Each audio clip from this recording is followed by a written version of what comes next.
All right, I think we're ready, yeah? Time? We are ready. We are? Let's start the journey. Let's go on our worldwide literary tour.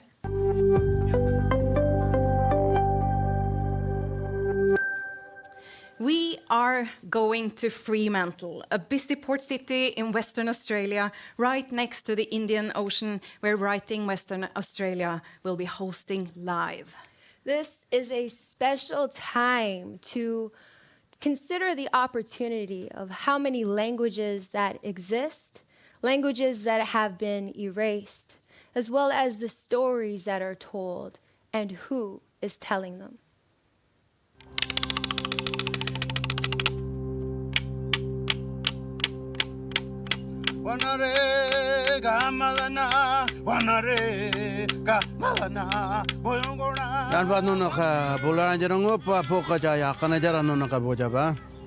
Hello to all the people of the world as you stand upon your land out there. I am Barry Maguire, standing here upon the Whadjuk lands of my people since the start of time.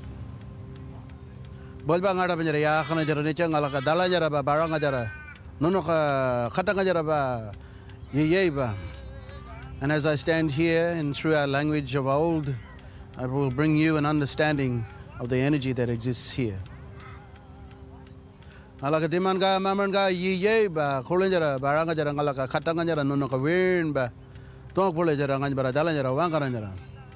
And may the energies of my grandmother and grandfathers, my ancestors have gone before me, and your ancestors bring an understanding of the tongue that exists here since the start of time.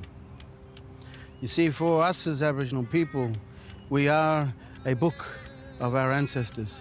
We have been writing into each other an understanding of our governance and our songs and our stories and our obligations of life so that we understand the oneness of life in the pathways that we have forged through this land over thousands of years.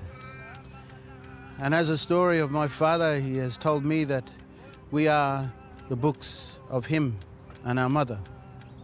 You see, all the language that I give and the songs that we have come from my mum and dad.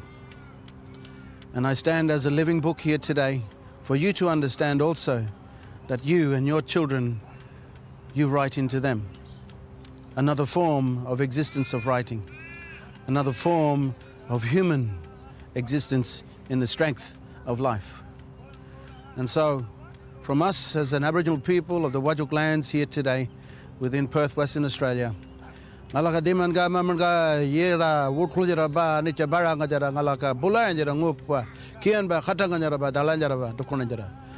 the energies of that, of our ancestors, help us to stand as one within our minds, the things that we write, the things that we speak about, so that we can create a oneness of life into the future.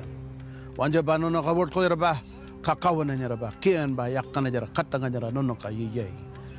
to you all. It's an honor to stand as one within the mindset of life.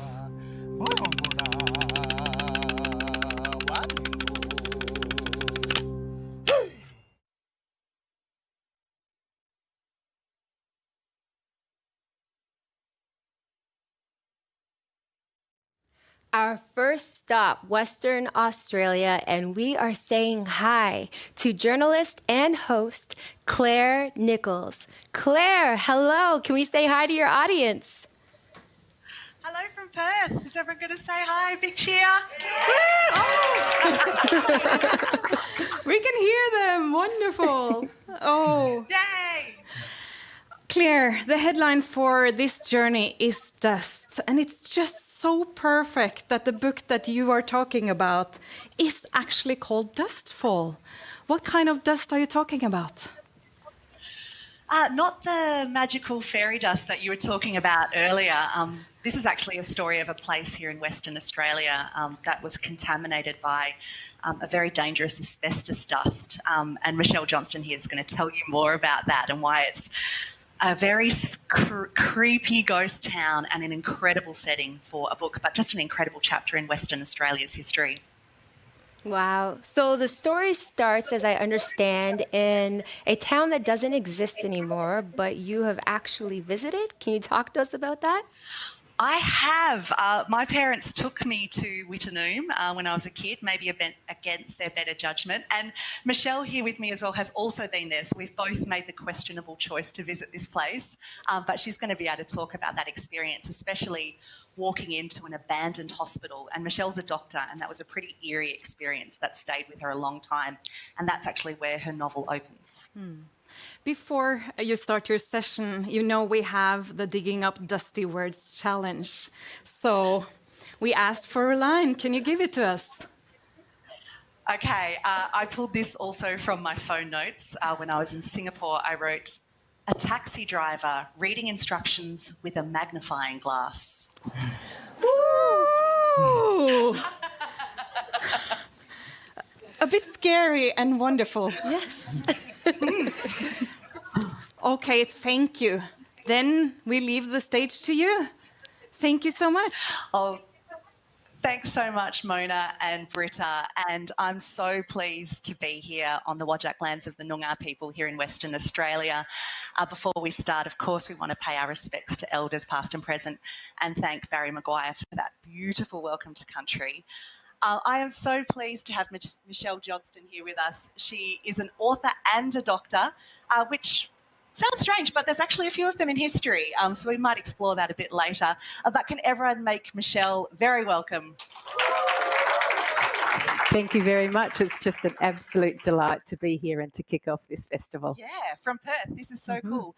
And we get to bring the story of this place, Wittenoom, to the world. But before we hone in on Wittenoom and the very dangerous dust of that place, I thought we should start in the Pilbara. So the Pilbara is in the northwest of Western Australia. You know, this is this huge state. We're going right up to the top. And the dust there, when you look at that landscape, it's red. But it's not just red. Like, how would you describe the dust that we look at in the Pilbara? Absolutely. Well, in fact, one of my main characters in the novel Dustfall, he's a man dislocated. He's come from England. He's come in a suit, which is entirely unsuited to the Pilbara. And he himself tries to describe the dust. How can you put a name on the colours, on what it means? And he comes up with a few. It's the red of blood, but it's the red of forever. A tangerine dust that gets into everything, into the teeth of people while they're having nightmares, into the eyelashes of babies. It gets everywhere, and anyone who has worked in up in the Pilbara understands that once the red dust is there, it never comes out. I've lived up there, and I remember putting my sheets out on the line, the white sheets, and then an hour later they are red. But yes, so there's that beautiful red dust that people love in the Pilbara, but in the town of Wittenoom, there's this asbestos dust that was there and is still there.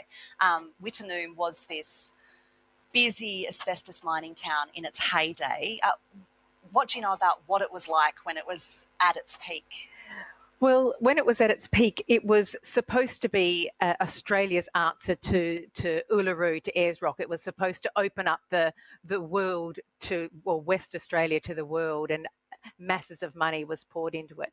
So 23 years of mining blue asbestos, and that's either the worst or the best asbestos, depending on which side of the financial fence you fall. And it was it was, to call it a Wild West town, like, it just doesn't do it justice. It was horrendous, hot. No one would work there. But apart from the town itself, what was really unparalleled in industrial history was the mines and the mills, particularly the mills. So asbestos, I'm not sure how much you know about it, but it's this sort of grizzled hair-like substance, which is kind of the most extraordinary substance known to man. It's fireproof, heat-proof, acid-proof. It can be used for everything, and it was used for everything. Yeah. Particularly in the war, it was a very, very highly sought-after material. But nobody knew how to mine it up there. It was mined in a very sort of half-hearted, two-bit rental equipment way, and it was just hacked out of the earth. The stopes that were used for mining were like little rat stopes, but in the mill where it was crushed, where men's lives were expendable, the mills were so full of the asbestos dust that the men could not even see their own hands in front of them. And that went on for 10, 12 hours a day, every single day, with no protective equipment at all. So you've got those guys in the mills and you've got that dust everywhere. Then actually on the streets of Wittenoom, the streets are literally paved with asbestos. It's in the playgrounds, it's in the garden beds. You're a doctor. Tell me what happens when you inhale just one of those asbestos fibres. Yeah. What can happen next? So asbestos, once again, this most remarkable natural material, very, very light fibres. They are inhaled extremely easily. And in fact, what's interesting, what makes asbestos brilliant makes it so terrible for the body, because the body cannot digest the fibres, and they are inhaled all throughout the lungs. So if you've got a big mouthful of asbestos dust, it just spreads throughout the lungs, and it sets up this inflammatory pathway. It starts to scar the tissue. The lungs become rigid. It's described as like your lungs filling up with concrete, and it is irreversible. There is no way to treat that once it's happened. So that's what happens if you inhale a lot of dust over time, the asbestos dust.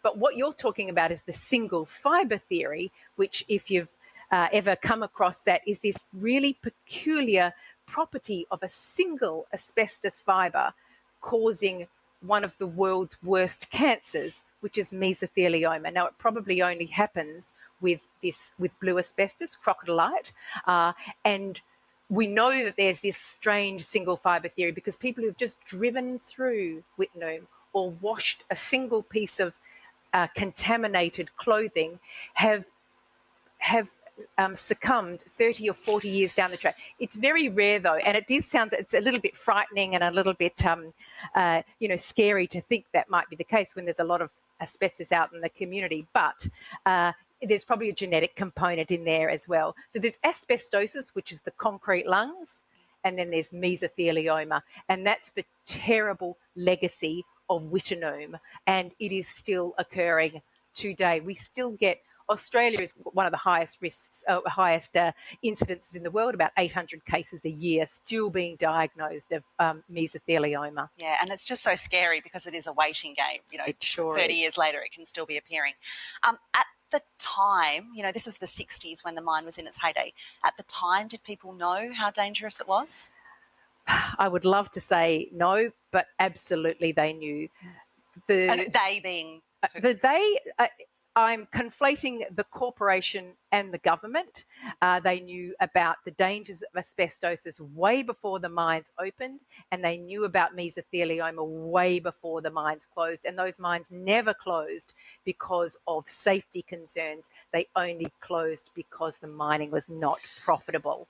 As a story, and it's really interesting because Wittenoom obviously is this tiny little place, this backwater in Western Australia, and I'm sure most of the viewers will have never even heard of this place before, but it is a story that is played out again and again in different guises all over the world, with this corporate neglect and cover up when it comes to as I said, the expendability of men. What's incredible is that the mine closed, everyone left in a hurry, but it hasn't been cleaned up, right? It has not been cleaned up. At one point, I think the government their plan was just to scratch out the name on the signs and cross their fingers. That was the plan, and the place was de-gazetted. The power was turned off, the water was turned off, and they said, "Yep, done." But it is not done. It's this huge scar on the landscape. Wittenoom borders a place called Karajini. Now, they are essentially the same places. The gorges intertwine. So these gorges are some of the most exquisite, pristine, beautiful places on the planet. These jeweled, deep green canyons in this red dust. It is divine. And it's the same place, but a really big storm will wash those asbestos fibres into this beautiful, pristine landscape where there's glamping and eco, camping, and people think they're in this beautiful wilderness. And next door is this horrendous mass, this scar of tailings that have not been cleaned up. We're told intermittently it's too expensive, it's too dangerous, you can't go in there to do it, but it's there, and it is still a time bomb. At the largest contaminated site in the Southern Hemisphere, which is just incredible to think that it's sitting here in our state. And now Wittenoom is a ghost town. We've scratched the name off, it's been degazetted. You went there in the 1990s.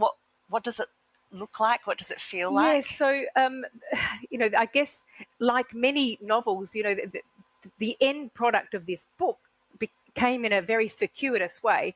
I went there in 1991 when I was as kind of a wide-eyed, unworldly intern, and I just finished my medical school training, and I thought, great, this is good. I'll get to, start to be a grown-up now. And I got sent up to a place called Port Hedland, a port town on the coast up in the Pilbara, and it was terrifying. I had no idea what I was doing. I was left on my own. And so one of the things I did was to borrow the company car and go driving out to the 300 kilometres. And I came across Wittenoom, and it was so strange. The mines had been closed. The buildings, the government had started to bring the buildings down. So there are lots of sort of wasteland there. And I came across this abandoned hospital with no signage, no nothing, and it was the eeriest place, as I kind of describe in the book. And the windows were broken, and the walls were coming down, and the night was falling, and the wind was whistling, and there was gauze and bandages still rolling through the floor, and journals. And I think this place just burnt itself in my head. And then 20 years later, when I my Siri. 20 years later, when I decided to write the novel about something entirely different, about a doctor who's running away from a mistake, I think I need to send that doctor somewhere. I'm going to send them to the wildest place I can, the last place on earth. And this image just flared up in my head, and I thought, oh, I'll send them there. That seems a really good place. But then, of course, as I started to rewrite the novel, it became very clear that if I was going to use this setting, this hospital, and then this town, that I would really need to do those stories justice, of all of those people who suffered and whose stories had hardly been told. Why don't you pick up the book? Because right at the start of the book, our protagonist, Lou, walks into this abandoned hospital in that scene that Michelle has just described. So why don't we hear some of Dustfall now? I'll stall for 20 more seconds while Michelle flicks to the right page. Here's Michelle Johnston. The hospital is a ruin without plaque or monument, marked only by a broken keep out sign, its face canting and creaking on the haunt of a wind, and an entrance flanked by listing pillars that she fancies look like fractured, crippled metacarpals. Sitting propped up against a half-standing wall, the warmth soaks through her shirt, and the edges of bricks jut on angles into her back. Many of the walls have disintegrated entirely, leaving drifts of grey concrete crumbs which have settled into layers all the way through the building, writing down the story of the place, a chronicle that no one's around to read.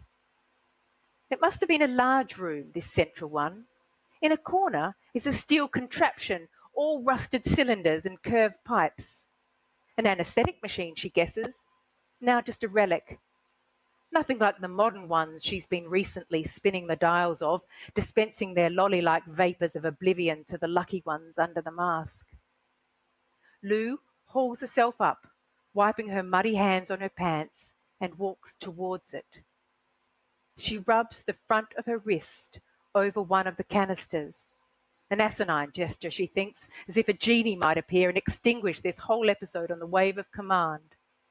A hint of shine emerges, peculiar after all these years. On the floor nearby is a bundle of papers covered in layers of dried muck. She squats next to it and picks off several clods. The top one is an Australian medical journal, dated from sometime in the 50s, although it's difficult to make out the bleached, rippled words. amazing that they are here, as if waiting patiently to be read. Picking up the paper by its corner, it perishes with a puff, filling the air with the smell of gunpowder. Lying underneath it is an envelope, eaten through by the hunger of years and the climate. The writing that remains is faded and barely visible. She can just distinguish an elaborate looping scrawl. She tries to lift it, but when she does, it also crumbles in her hand, the pieces drifting away like word pollen, lost to the breeze, gone. That's Michelle Johnston reading from Dustfall. You were a visitor in Wittenoom, but remarkably there are some people who chose to stay. I think at the last count there were still 3 people who live in Wittenoom, grow gardens, run the generator, do the 300k trip to go get food. Why do you think people stay there when it's so dangerous? Because it is as dangerous as it is it beautiful? It is, I mean, as I said, the landscape is like nothing else on Earth.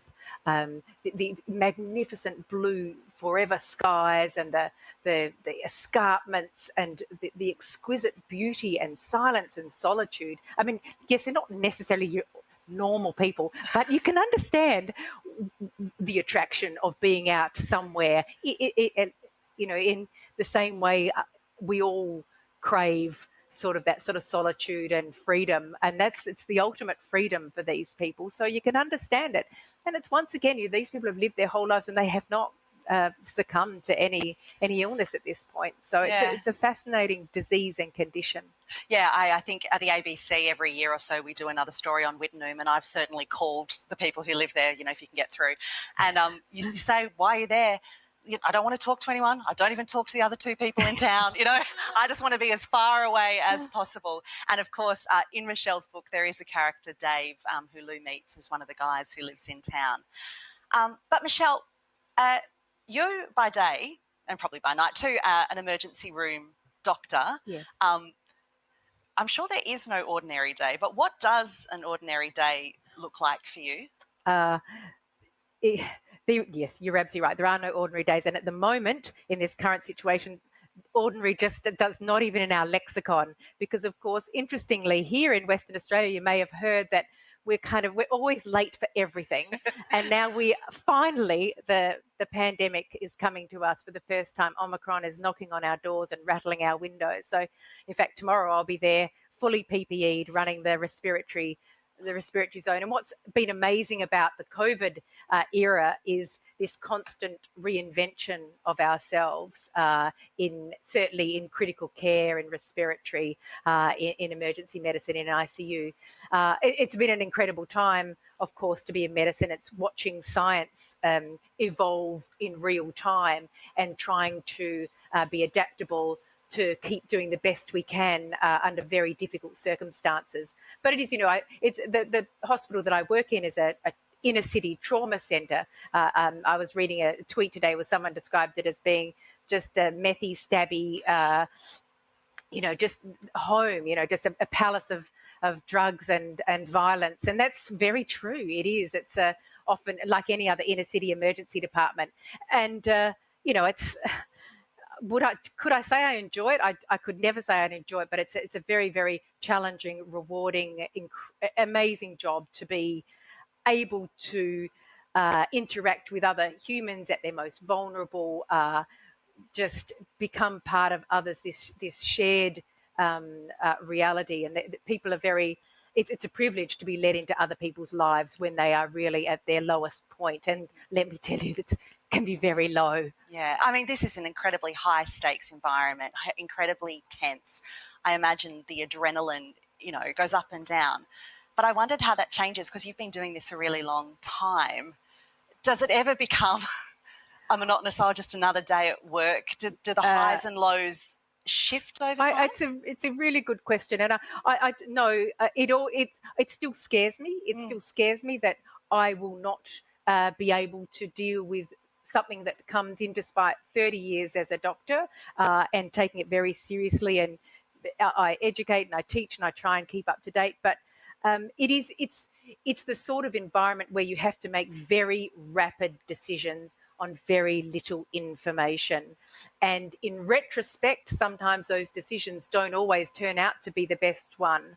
They're always done in the best faith, with the best education,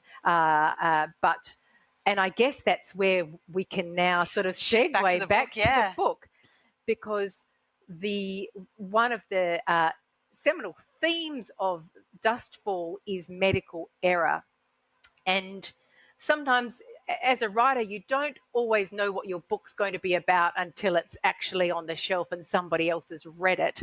And I started writing a book about what it feels like to make a terrible error as a doctor, and that fallout, that personal fallout, the career derailing, as I said, running away, just not being able to deal with it, absolutely destroying oneself. And that was drawn from a lot of different sources, certainly personal experiences, experiences of colleagues and others, things in the media, etc.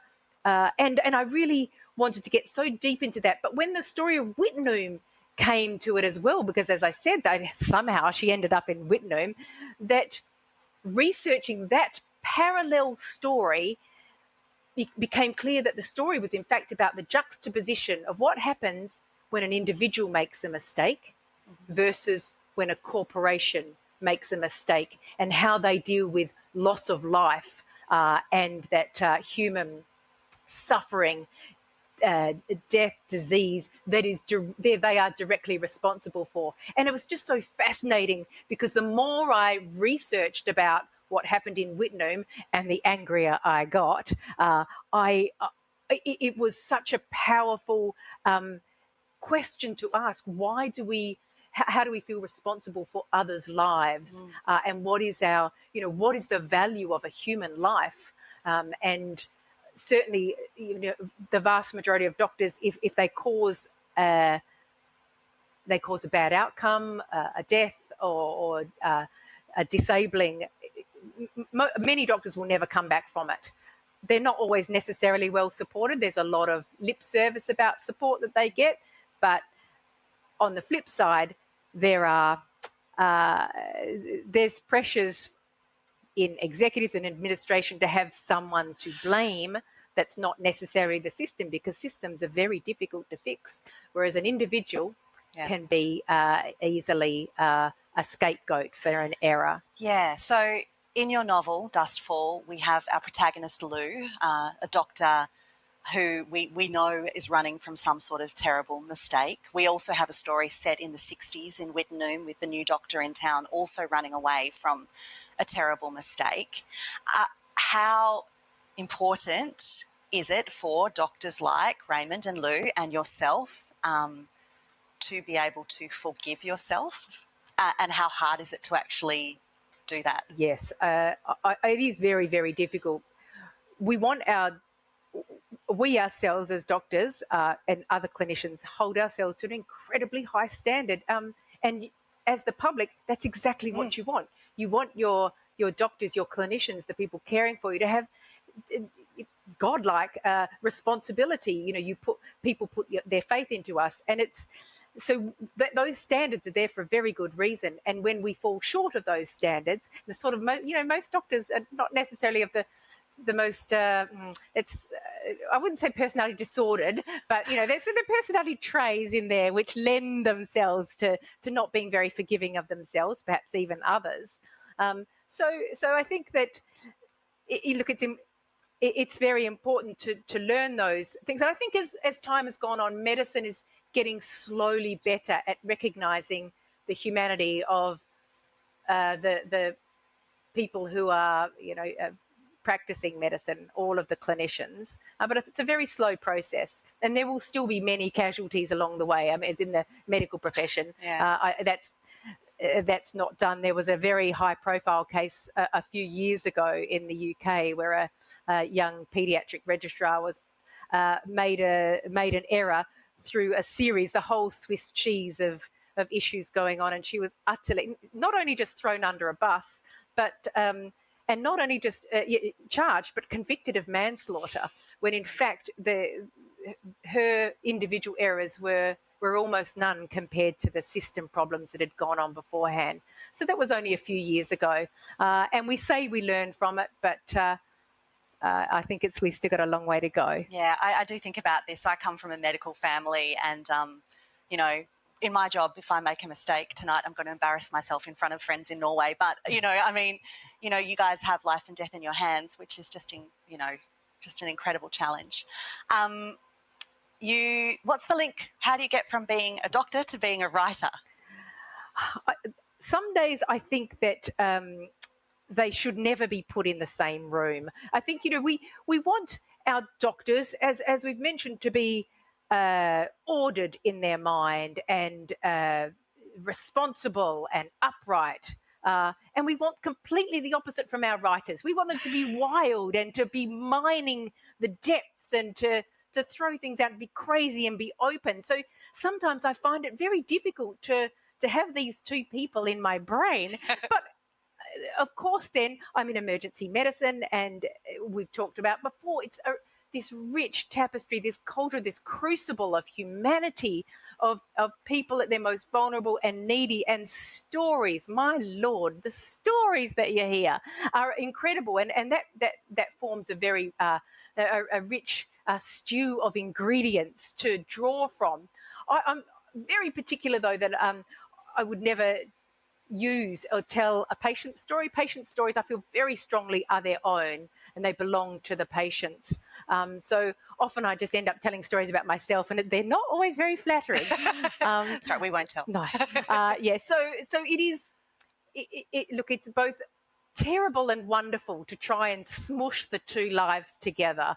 But it's left me with a lot of questions I have not even got close to answering with Dustfall. I've only just started to scratch the surface. And I think most great novels are about asking questions and never answering them, just take, you know, as a scratch another sort of one cell layer off and let the readers start to answer those questions, and myself and on to the next book, etc., to ask more questions. We're going to take audience questions in just a few minutes. So if you would like to ask a question, start thinking about that, and I'll come back to you in a couple of minutes. On your Twitter profile, Michelle, you have this cute little line, which is also in the book, about enjoying the poetry in pathology. Can you give me an example of how you find poetry in pathology? Well, it's, yes, the things one puts on one's Twitter and bio. Then you get followed up on it by a journalist. It's not much of a stretch, I think, to see the poetry in the human body. It's so utterly complex. It has evolved into this most extraordinary biological thing. When you start, we know so little about the human body. The complexity and the interconnectedness it's amazing. It's a thing of beauty. But pathology itself, so pathology is more than just a disease. It's a process. It's the body gone wrong, organs gone rogue, and it's just, and I guess then the question is, what really is poetry? I mean, poetry is just trying to uncover the truth and beauty, the wonder and awe.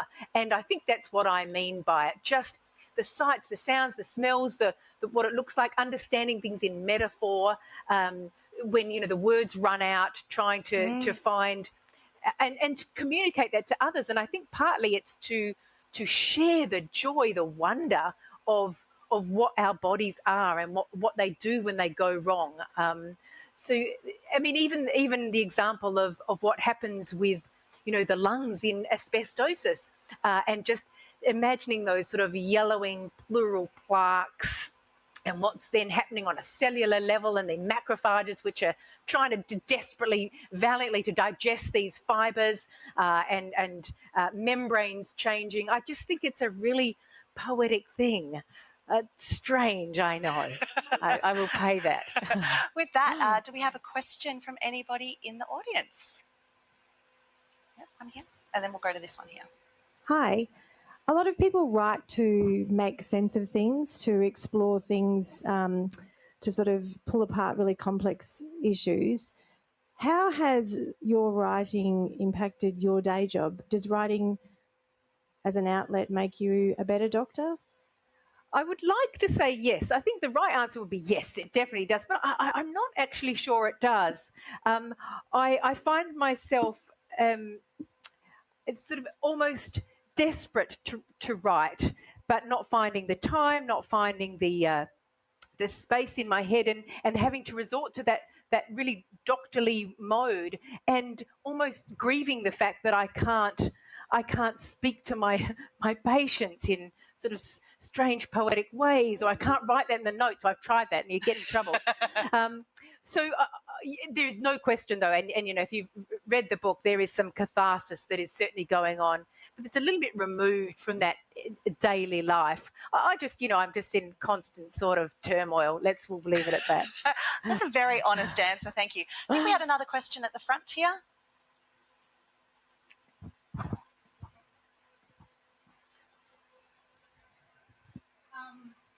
I've read the book and I love it. You mentioned Raymond as a character. He's my favourite character, and I'd like if you could go into a little bit more detail about him and what you drew on in your personal life as a doctor and what you put into him as a character. Thank you for that question. So there are two parallel narratives and quite separate narratives. It's actually, this is nested fiction. So it's a story within a story, sort of metafiction. Raymond, so Lou, who we talked about already, is quite dour and more serious. Whereas Raymond is this bumbling doctor from the UK, as I said, wearing a suit in the... He's come across, he's colourful, cinematic. He came across on a ship to take up the job in Whitnome Hospital when it was at his heyday, and all he had with him were 3 books. One was a book about Pliny the... One was a book of Keats poetry, and then I can't even recall the last book, but it was also similarly unuseful to him. So I drew on him because I loved this sort of this paradox between this man who should be very manly and into this outback town, and in fact is not, is soft and confused and coming to terms with his own failures. People look at Lou, the character, and say, oh, she must be me because she's about the same age. She's being a doctor in Port Hedland. You know, very similarities. But I feel a kinship with Raymond. I felt much more like Raymond, and that's where he came from. Okay, we've got another question at the back here, please. Hi, Michelle. It's been fantastic hearing about your book, and I can't wait to read it because I haven't yet. But my question is, you obviously have this dichotomy. You're 2 people. You're an emergency doctor and a writer. So as an emergency doctor, how do you fit in your writing? Because it's a left brain, right brain thing, the way I see it. And the other question is, what's next? The answer to the first question is it's taken a long time to be able to switch codes, as they say, and you know, that's taken a lot of time to be able to move from one to the other, so that I can, you know, let loose all those things that literature requires. And I do have another book coming out in November this year, coming out with HarperCollins' 4th Estate, which I'm very excited about, called Tiny Uncertain Miracles, which may or may not be set in the basement of a hospital, which looks a lot like the one that I work in. Yes, so that's really exciting. And that's also exploring some of these same bigger questions. How do science and the humanities live alongside each other? And that occurs through a couple of also slightly bumbling characters. So this book, it's called Tiny Uncertain Miracles. Tiny Uncertain Miracles, yes. I found that really compelling. I saw the release, the news that it was coming just a couple of weeks ago, and I was thinking, why is Michelle Johnston, woman of science, doctor, writing a book about miracles? Because I work in an emergency department. I'm not even sure if you should believe in miracles. How do those things go together? Because it was a question that still stuck with me. And particularly so in this current environment of this movement of anti-science. And really the question is, why do we believe the things that we do?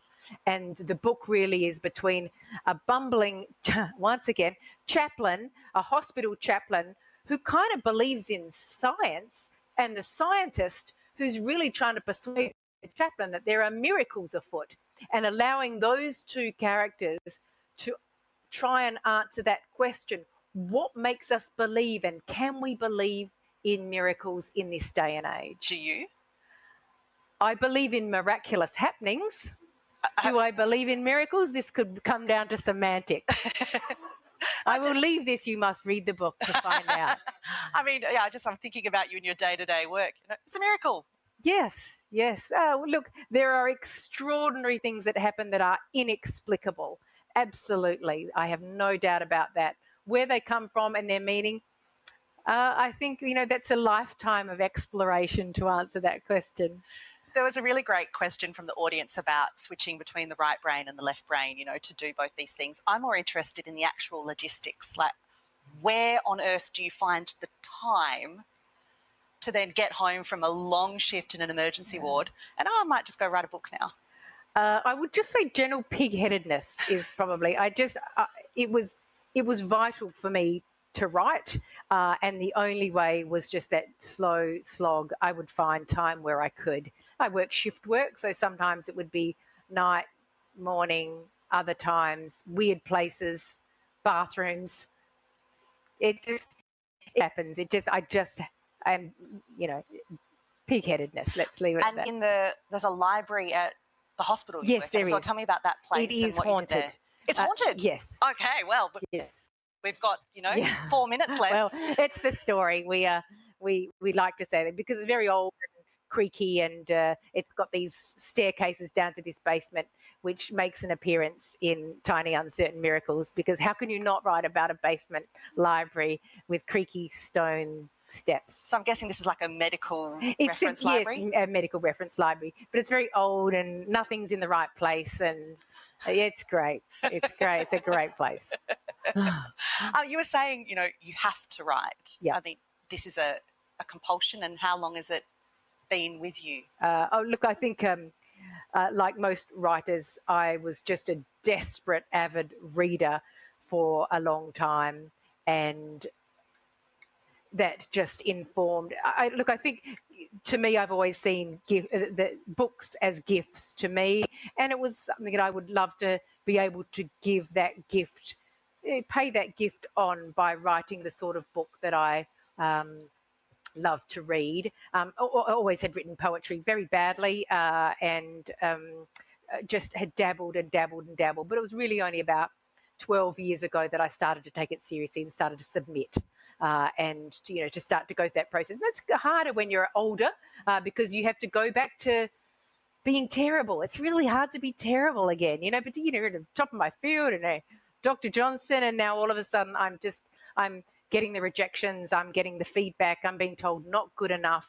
And so having to have that humility to go, I need to learn the craft of writing and do that justice over time. And that's not an easy path, but a very rewarding path. And, it's been such an honour, a thrill, a privilege to have a book published. And I know how, it's not easy, and it's going to happen again. That's a miracle. I mean, that is a miracle. But it's not, because you're a fantastic writer. You were talking about the things you had to learn. Like, what was the hardest thing you had to learn what was the hardest thing you had to figure out in writing Dustfall? In writing, I think that there is this disconnect between what you think you're going to write and how it ends up coming out on the page. I know most writers, you never live up to the standard of the great writers. And I think learning how to read your work as a reader is probably the most important thing, because if you're a savvy reader, a reader of, a discerning reader, and you can read your own work and realize that it doesn't live up to what you kind of thought in this head of yours, then you are able to at least have the insight to work on it.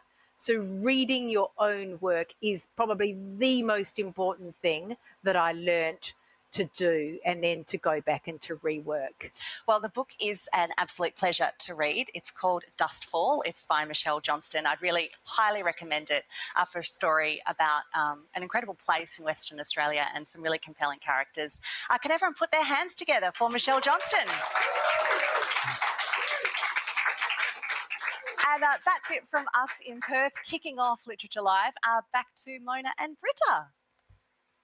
Wow, thank you so much, Claire and Michelle. This was a wonderful session. It was so great to hear about it, and I have to read Dustfall. And pig-headed was a new word for me, and I totally understand what it was. It was wonderful. Okay, our literary journey has just begun.